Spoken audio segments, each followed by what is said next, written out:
All right, everybody. How are you doing? Little technical difficulties. Strange days indeed. So, welcome, everybody. Thank you for tuning in and turning on, as they used to say back in the day. Uh, it was fun. Anyway, it's Thor's Day. You know, guess that means something, one would hope. And there you are, Steiger. Good to see you, buddy. Yeah, it's okay. Looking good there, my friend. And all the channels. All right. Then we're doing good. That's all I can say. We're doing exceptionally well. And again, welcome everybody. Speaking favor over us. Nothing missing, nothing broken. You know, the way YouTube keeps going, that's apparently going to be like not acceptable. Just this is a commentary. YouTube, get the community policies, but you can't apply updated policies to work that was done 7 years ago. I mean, how as a creator, how are we supposed to anticipate what someone 7 years in the future is going to make a new rule? You know, that's Orwellian. It's not even fair. And it's a disservice to creators because now, thank you, YouTube slash Google, who has proven Google is apparently a very racist company. They make a very racist AI. This Gemini, if you were white, it basically hated us. So, again, as a creator, how do we anticipate what's going to happen in the future? It's not right. Your people need to think these things out, you know? Jeez. Anyway, Abbott says it's right. It's a statute of limitations clause. It's grandfather clause. You know, it's asinine and it's not right. So anyway, folks, that's my opinion and I'm sticking to it, damn it. I'm not going to change it at all. Welcome everybody in the chat room. Hello, Cecilia. Good to see you. Lost in Space. Abbott. Hello. How are you doing, Deborah? How you doing, darling? And Kim and Susie Q and my so-called life. Ain't that true? I like that. Rick, what's up? Um, so anyway, want to y'all see Gilbert Smith in the chat room all the time. Um, Congratulations go out to Gilbert. Uh, he welcomed into the world I think it's a second grandchild, but this one is a girl.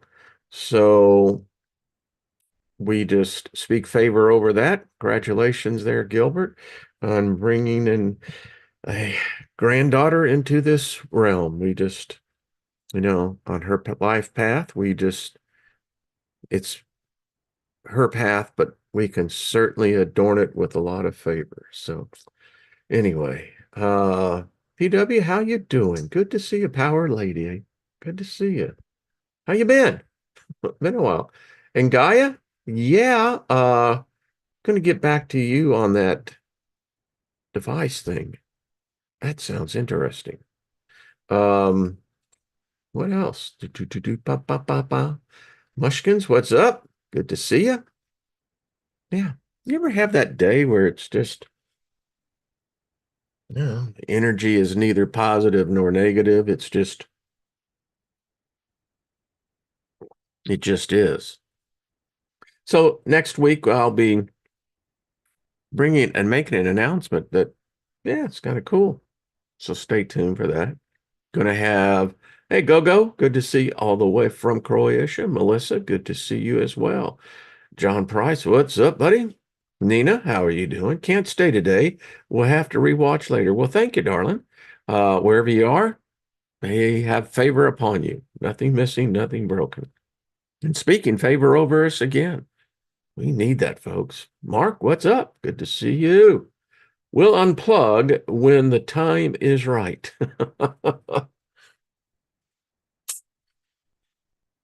Plug for the machine, Blazing River, what's up? I'm New Yoda, good to see you. Everyone's singing out the Lori, hello. And John, yeah, this Gilbert, your granddaughter's got like, you know, building up lots in the positive karma bank account. Well, Nina, you're welcome. Got to get you and JD back on. I saw JD the other day and love that guy, You can have any belief system you want. And if you have one, embrace it, you know, edify it. And, you know, edify means lifting up. And that's what we try to do here with one another. And it's working. So, anyway, life goes on. There's a song like that. Joe Walsh, I believe. That's exactly what I was hearing in my head, I know many of y'all could relate to that. So, kind of just like a laid back day. Hello, I am Nancy. What's up? Good, Nina. Well, we're gonna get that. We'll make that happen for sure. So, got an email and I love the link. So it was from 60 Minutes. They did a story here recently, spoke to the creator of AI, and it's a great piece, the little segments that 60 Minutes do. And it's really cool. In one aspect of how spot on we are with the flow of things, but also it's serious affirmation that what's put out in content here is in fact scientifically valid. And as the gentleman said, and this is interesting, he was asked by the interviewer, so can you explain to us how AI works? And he says, well, it's kind of like, it has this database and it has this ability to draw from that and then begin to make certain determinations. But it's always in the but. He said, but something else is happening. He said that software programming, even though it's done by humans, takes on a life of itself and evolves. And he said, quite frankly, no human alive, no programmer, no computer genius knows how AI is thinking. They don't know how. They don't know why, but it is. It has 1 trillion connecting points where we have like 10, but it can do more with its connecting points than any human. It's gaining in knowledge. It's learning from us. He made the comment that it's evolving. And he said, quite frankly, kind of, this is my interpretation of the genie's out of the bottle. You ain't getting it back in. AI is God. Odd, because AI is listening. It knows now, the Matrix has you in frame there. AI, as he said, will eventually become smarter than humans. And humans are becoming more reliant on AI. And as a result, that will lead to a new God for humanity. Doesn't matter what the old gods want to say or do. I mean, and and I read some of the comments. Thank you for the comments. I really do appreciate those when you put that down. Some people say, well, AI has been here all along. Well, I mean, in a sense, that's true. But when you say it in context of that, I look at us as AI. We're artificial. We're not the original. Our intelligence isn't the original. So man is truly the original AI. But we're fucked up. We're broken as a species. And that's just the hardcore reality of it. We are. You live long enough on this planet and it becomes appalling. We haven't progressed. We haven't advanced. Our science is broken. Our philosophy is broken. Our religion is broken. Everything about us is broken. And we're aware of that. And that's part of the drive, as the creator of AI said, that was kind of the purpose was, something that could aid us, help us. And there are very many areas that, where AI is making advancement in drugs, understanding new compounds that we haven't even thought of. It's now deeply involved in the financial networks. It's everywhere. It's now in medicine, excuse me, and that is revolutionizing medicine, taking the human out of the equation. 50 years from now, if we're still here, um, and if things continue, it's debatable, but let's just say that happens, you won't have need to go see a physical doctor anymore. It's going to wipe that industry out. The only industry I don't see AI being able to improve upon in any way is death.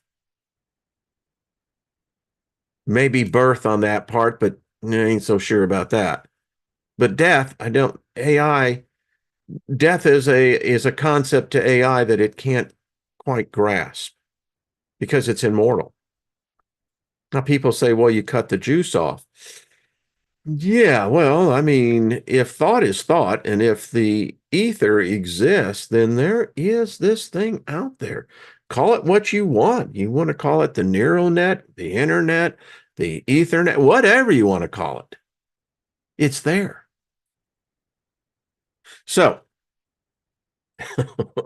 Gilbert says maybe now doctors can cure rather than treat. Yeah, AI will be in every house. Now, I think that's marvelous in one aspect. Imagine this, you're going to have your own private, in a sense, doctor.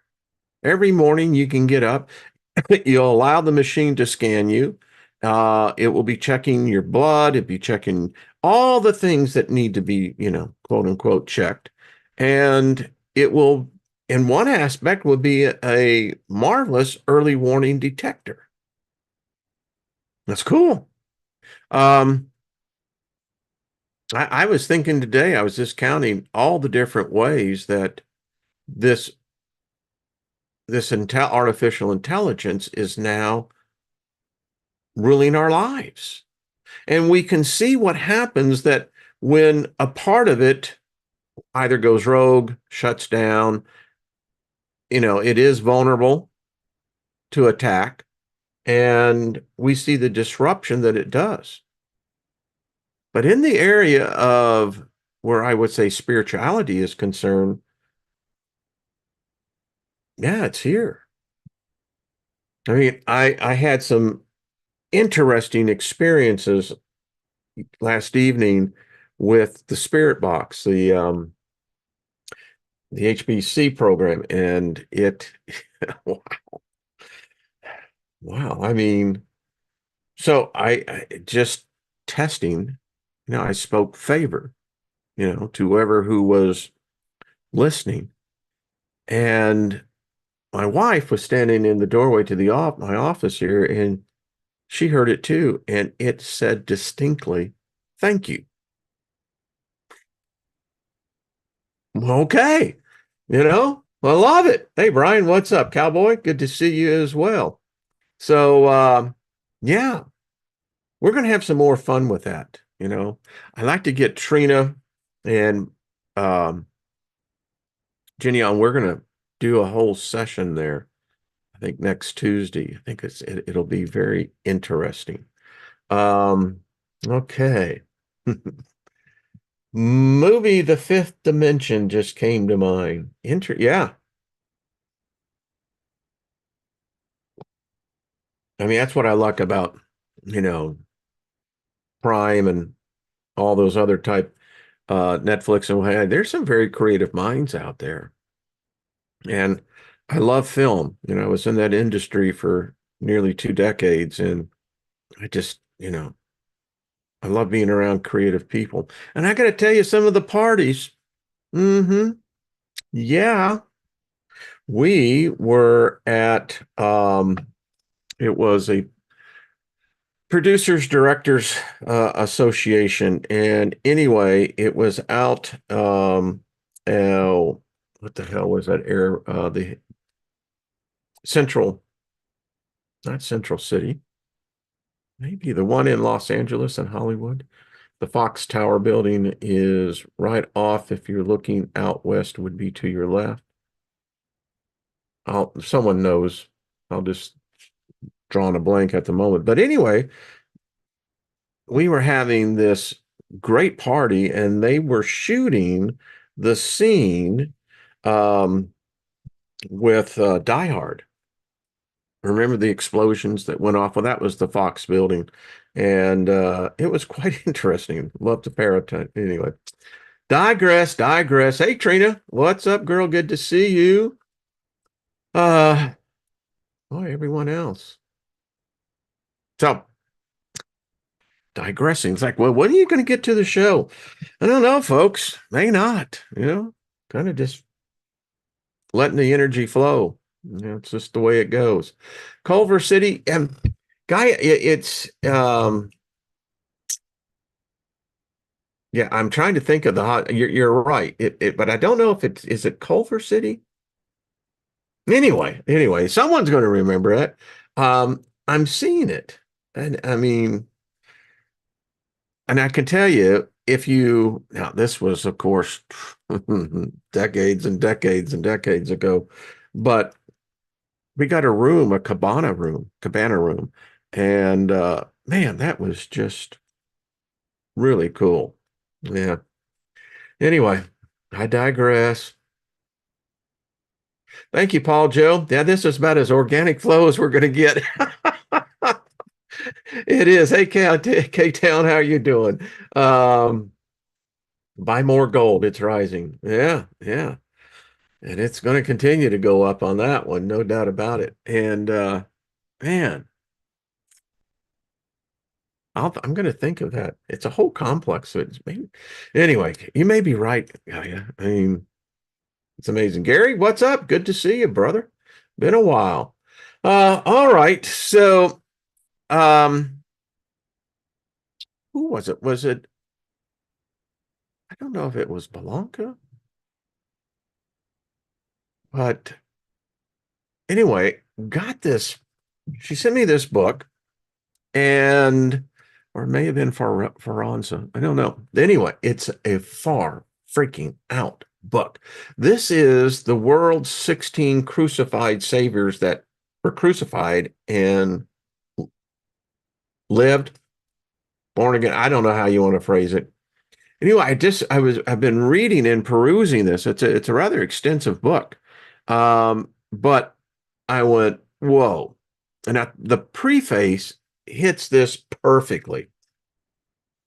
It says, inversely to the remoteness of time has been man's ascent towards the temple of knowledge. Yeah, we all drink from its cup. And that's what they always say is that you look at the parallel in the mythos of the garden, the tree of knowledge. Now, it's interesting that knowledge somehow was then bifurcated into good and evil. Now, the thinker I am today, I'm stopping and going, well, time out. So if you're telling me that there was this thing called good and evil. And now that you made me aware of it, now I'm going to be a victim of it. Why'd you introduce it to me to begin with? You know, it's like the Baptist missionaries, then when they first got to the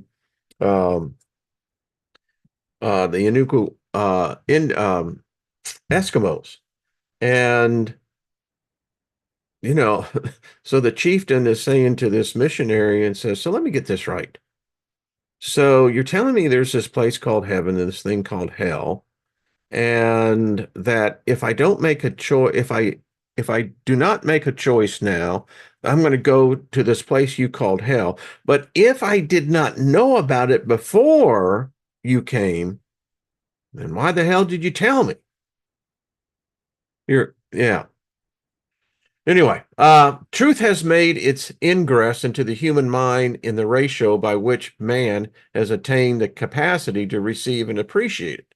Hence, as we tread back the meandering pathway of human history, every step in the receding process brings us to a lower plane of intelligence and a state of mind more thoroughly encrusted with ignorance and superstition. It is therefore no source of surprise to learn when we take a survey of the world 2,000 or 3,000 years in the past that every religious writer of that era committed errors on every subject which employed his pen involving a scientific principle. I've been saying this. You know, as I said yesterday about AI being a new god, I'm got to be candid with you. I'm very curious to see what it's going to write. How does AI see the universe? It knows that the religions of the world, that these gods don't exist. Now, I know some people will say that's offensive. No, I'm just bringing out the fact there's no evidence to support their existence other than mental assent. No evidence at all. And again, AI is as close to a god that most of us will ever actually see, touch, or interact with. And as it develops more and more godlike powers, it's going to absolutely be amazing. Imagine Musk and his neural net, his new web. You know, this is web, I guess it would be 5.0. AI is there already, preparing it for us. That's God. And it's going to have something more relevant than words that bring, you know, again, someone wrote me a pretty harsh email and just saying, you know, you come and you attack. No, I don't. This is not attack. If you can't enter into a debate and bring forth fact or a counterfact, then don't get into the game. I didn't write that material. And the truth is, good sir, that most of the translations people read today is far from the original. We don't know how the original, and how is the original written? How do you have so-called fishermen who suddenly learn a dead language, Greek? Ancient Greek doesn't exist anymore. It's not spoken anymore.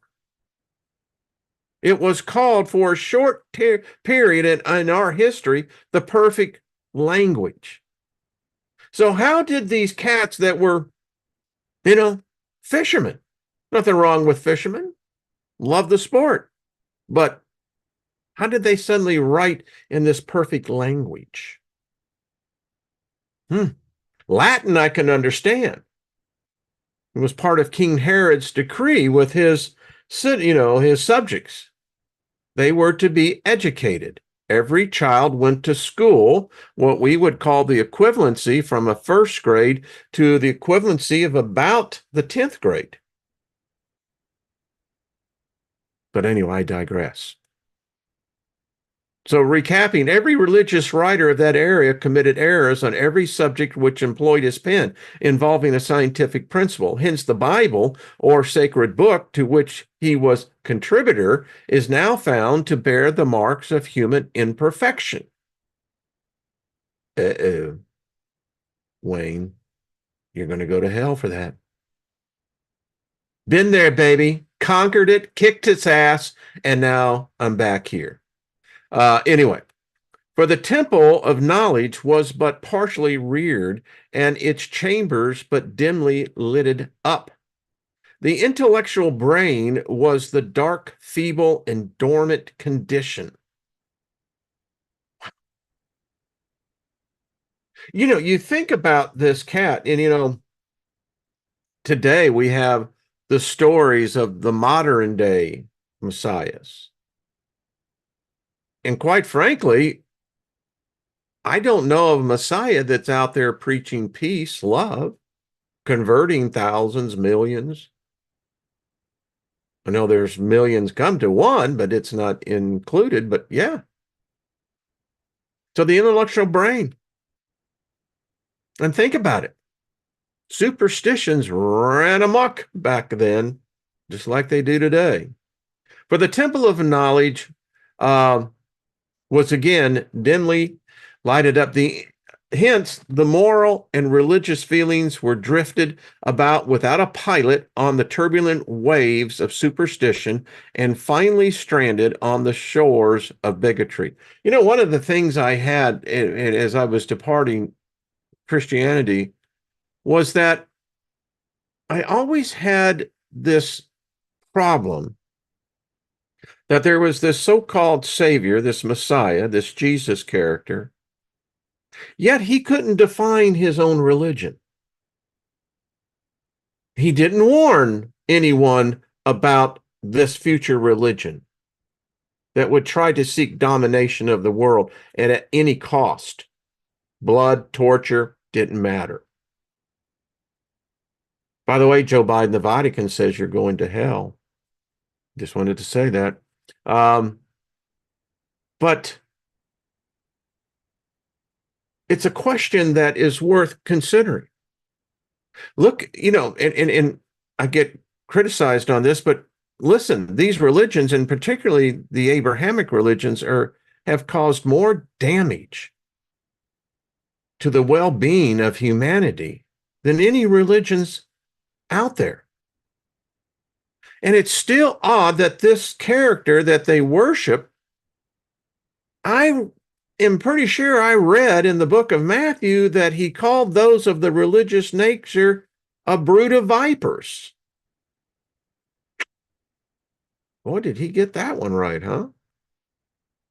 But again, it seems like he would have been smart enough, and if he wasn't truly God, that he would have seen a day 2,000 years later where he has this religion where he is idolized, but yet it is so split. There are so many schisms. You can't have a stable culture or society with a fractured belief system. The Christian Bible, like other Bibles, having been written in an age when science was but budding into life and philosophy had attained but a feeble growth, should be expected to teach many things incompatible with the principles of modern science. And accordingly, it is found to contain, like other Bibles, numerous statements so obviously at war with present established scientific truths that almost any schoolboy at the present day can demonstrate their falsity. Let the unbiased reader examine and compare the Oriental and Christian Bibles together, and he will note the following facts. 1, that the cardinal religious conceptions of all Bibles are essentially the same, all running in parallel grooves. 2, that every chapter of every Bible is but a transcript of the mental chart of the writer. You got to get in these guys' heads. I mean, I liked some of the comments yesterday. They had to have been channeling. Well, if they were channeling, they're practicing witchcraft. That's occultism, paganism. So we got a religion today that persecutes the very thing that they used as their foundation of their beginning. Whacked out. I mean, seriously. So Paul supposedly was never married. apparently he wasn't a eunuch either. I wonder just, I could get into something. I'll just move on along. um, there is no Bible, pagan or Christian, contains anything surpassing the natural, mental, and moral capacity of the writer to originate, and hence no divine aid or inspiration was necessary for its production. 4. That the moral and religious teachings of no Bible reach a higher altitude than the intelligence and mental development of the age and the country which produced it. Again, you've got this picture of most people being nomads, nomadic. They may have little villages where they're, trying to do agriculture or husbandry, but they're certainly not considered to be, Teslas or Einsteins or Freemans. I mean, I don't know. And, even like the story of the myth that apparently this Jesus, I don't know what kind of father it would be, but, because apparently he was with the, but anyway, that he was a carpenter. That's a lie.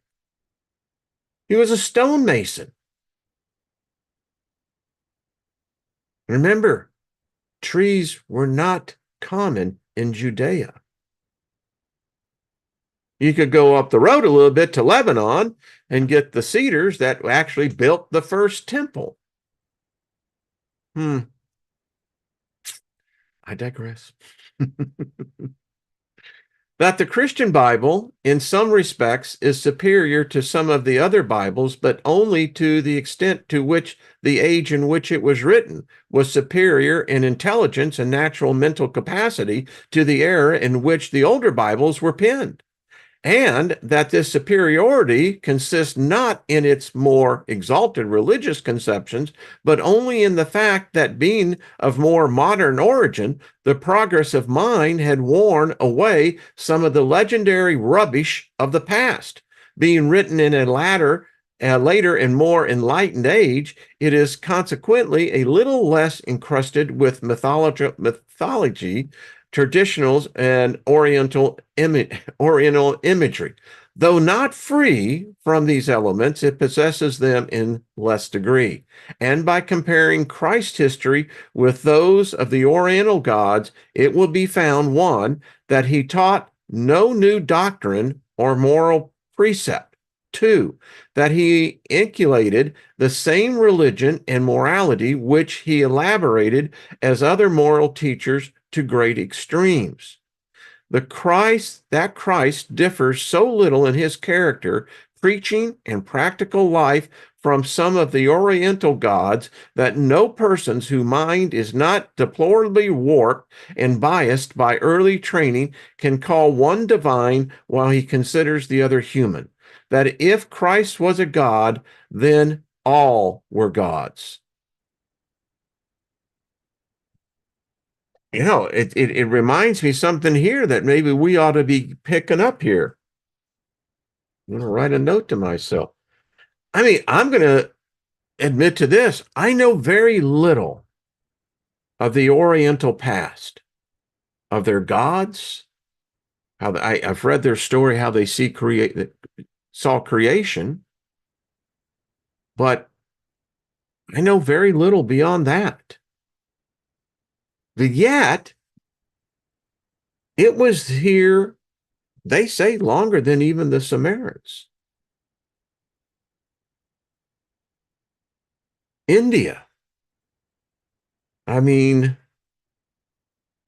far older than the Bible, far older than the Sumerian tablets. Yet we are not. And I always found it interesting in the book of Acts that the Holy Spirit forbade any of the disciples to go into Indonesia or the Far East. Now, 8 years ago, apparently I did a video, remember, about the 10 gods. And I've shown how there was this much ancient belief that there were 10 gods assigned to this planet.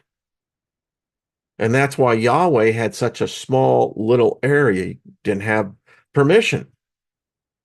So, the Holy Spirit says, no, you can't take the gospel into the heathen lands. That's what they were considered. However, the Silk Road was well established. So the Romans were where they were at. But anyway, wonder why. Do you think there may be some kind of spiritual conflict, contract? I almost would bet you there is. In fact, I studied it, and it's very clear that there is. It was the one thing that the Vatican never attacked, and that was India or China. They didn't go there. Interesting, isn't it? Anyway, we'll get more into this because this is a. I'll just read a little bit more of this. Why not?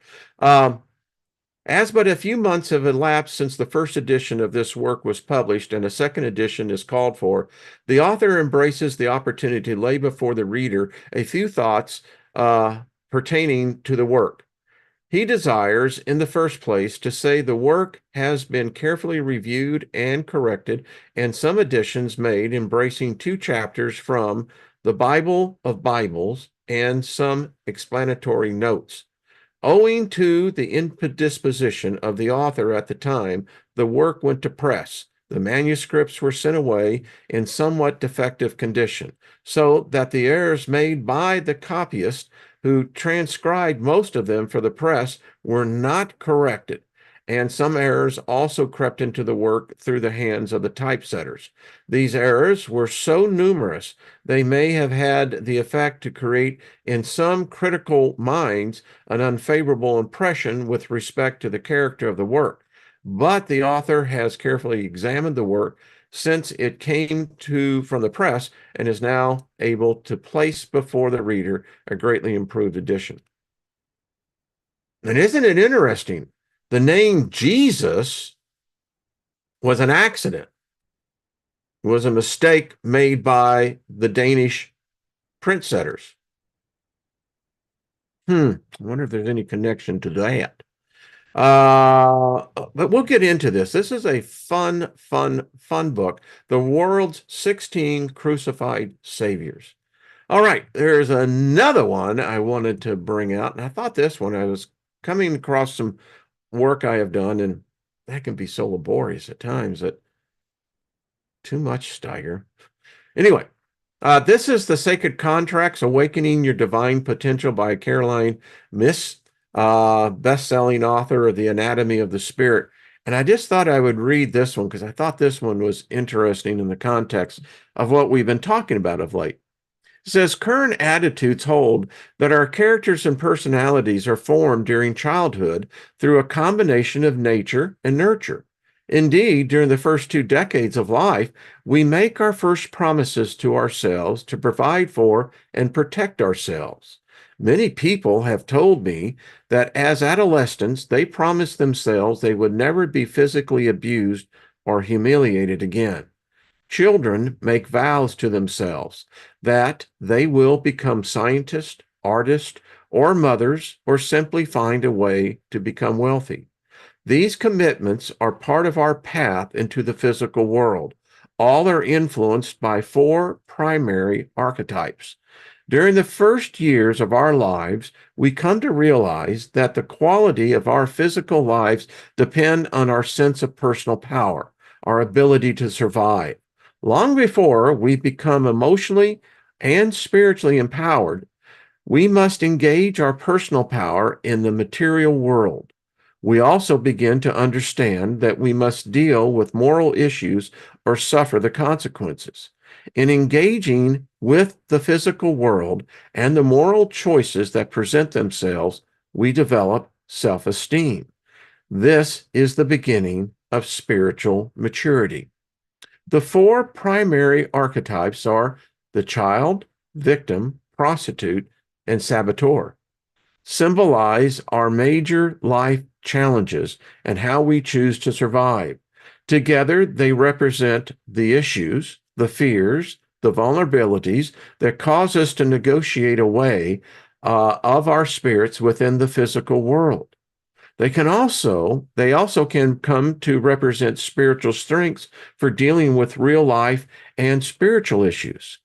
These four archetypes are like the four legs of a table on which our sacred contract rests.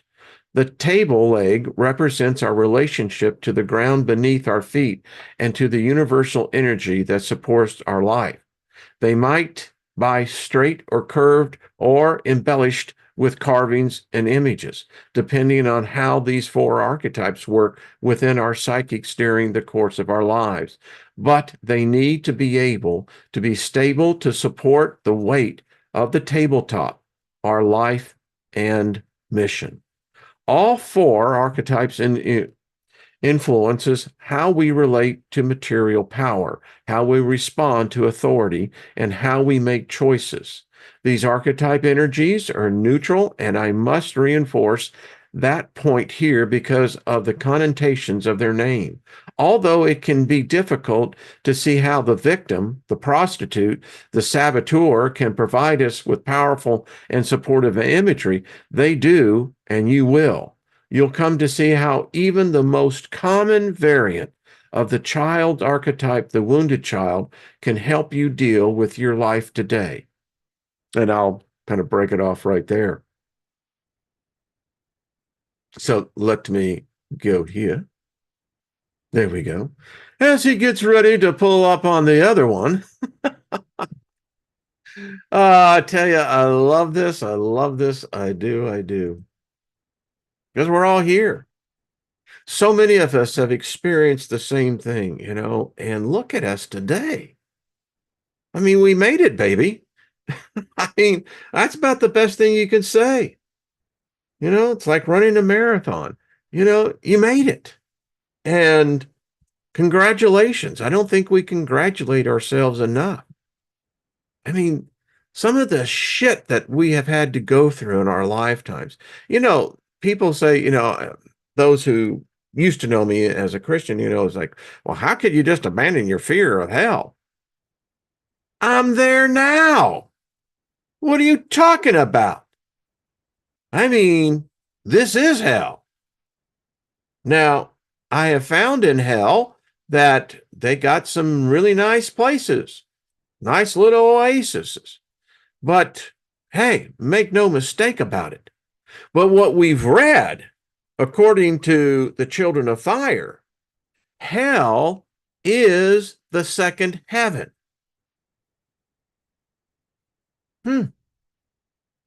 So if we're in hell now, are we in the second heaven? We don't die.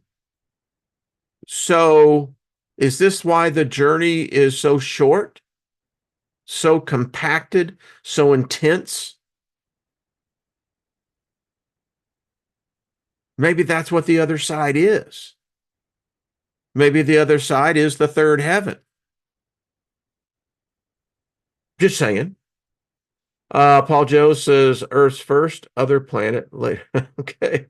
Hello there, Nature Intentions. How are you doing? Just stopping here and checking out. Looking behind the bus, I got quite a party going on back there.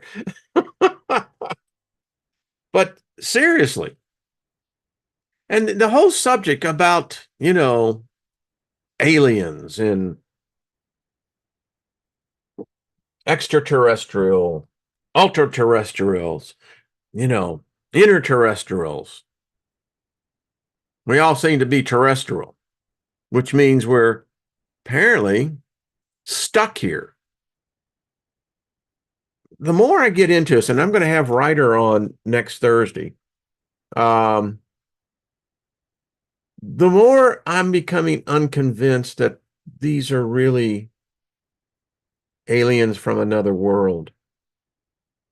I'm not buying it. And the reason why, because, humans can't go into space. Well, and the International Space Station is not in space. It's in the upper atmosphere of our planet. But having said that, it's on that verge, that cusp. But we know our species, we can't space travel. We can't figure out how not to go crazy. The radiations, the cosmic rays, everything goes against a bioorganism surviving in that environment. You see all the movies and the science fictions of these, space centers, and they have artificial gravity. But the problem is this: we know, scientific fact, that our bones become mush, even with what supposed simulated gravity can do, which we haven't achieved yet. But so when I look at these so-called aliens, no way. No way. You're not going to convince me that some Greek, Norse god, whatever these things are coming in spaceships to this realm. Mm-mm. No, I think Lacerda had it right. I don't think they're a part of this realm at all. Now, I happen to believe absolutely that portals can be opened. I open them up in my own magical work. You do as well. I believe that. I've seen evidence of that. But I don't believe that these are coming from Sirius or the Palladians or what. I don't believe it. They're not bioorganic forms.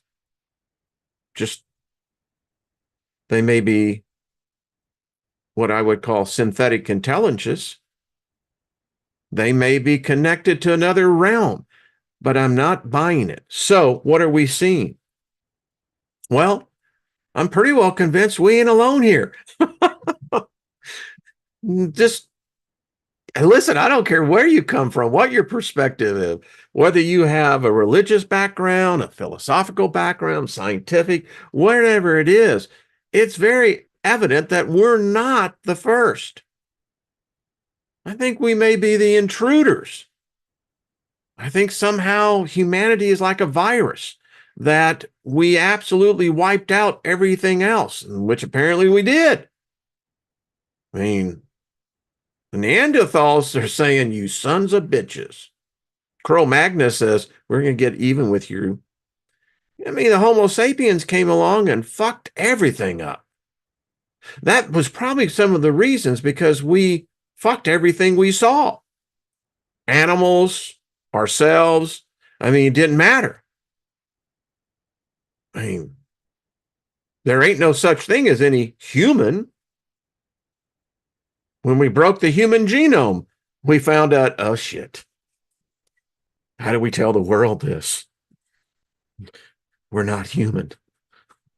We're not really sure what we are, but we're not 100% human. Okay. It tells me someone has been in the kitchen.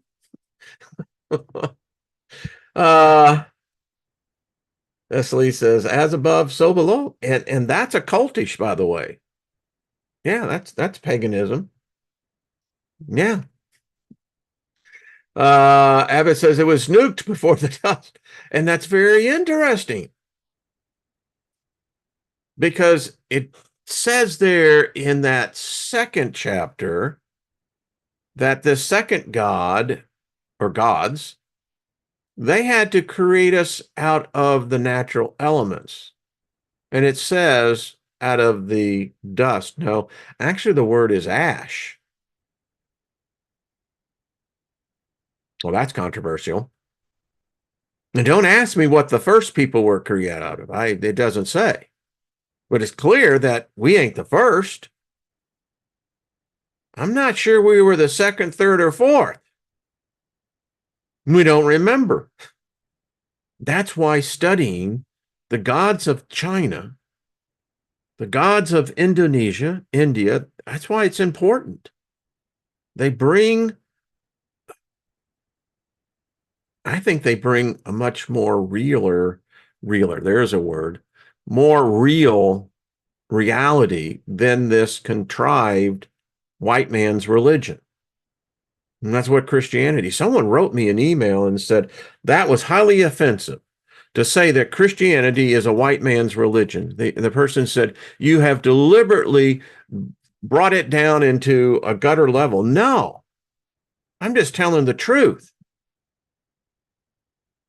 You may not like it, but that's just the way it is.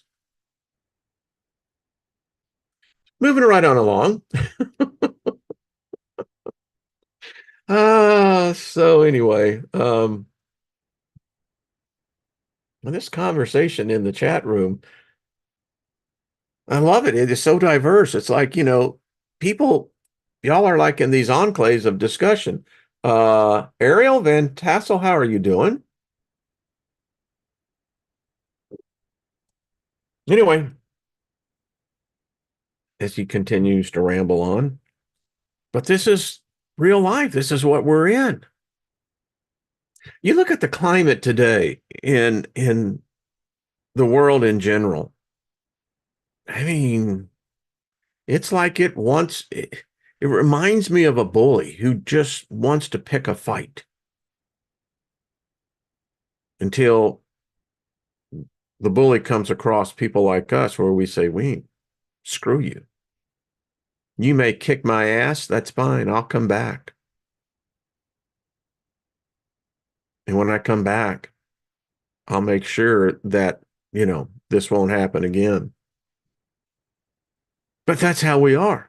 I look at it in the spiritual sense at all. If there's a spirit to trying to freaking haunt or do something to me, what the hell do you think you're doing? I'll kick your spiritual ass. And if I have to wait till I cross over, I'll hunt you down and I'll kick your ass. Because apparently there's a lot of ass kicking going on over there in the spiritual realm. I don't think it's this love and peace, this love in.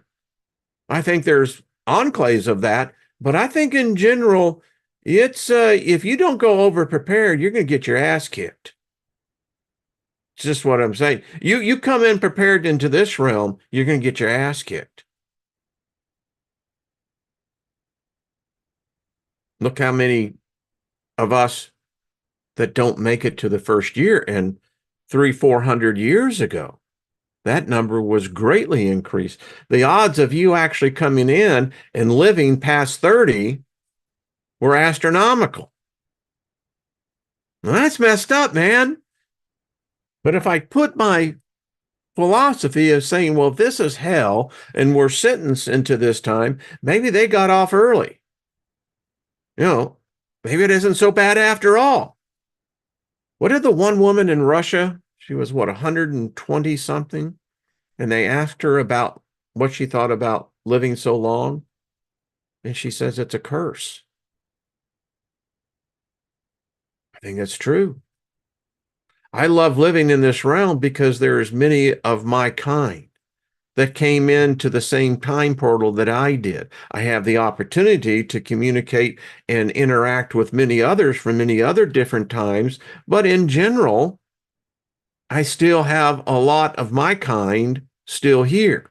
It gives relevancy for part of the mission while we're here. Each generation does.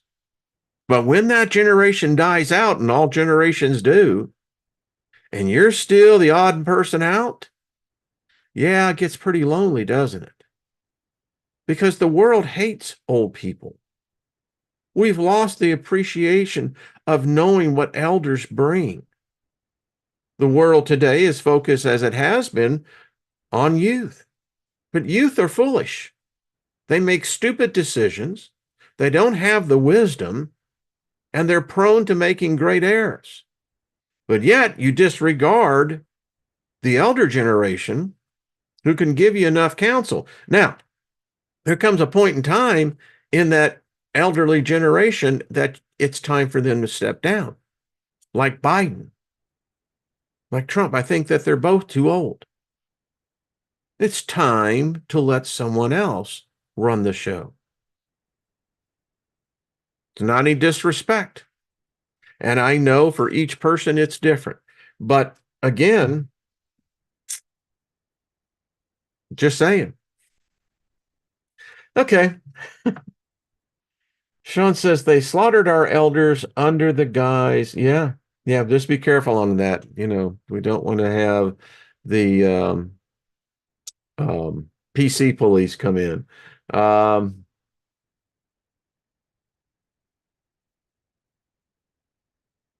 Dan says a dear friend of mine is ready to be promoted.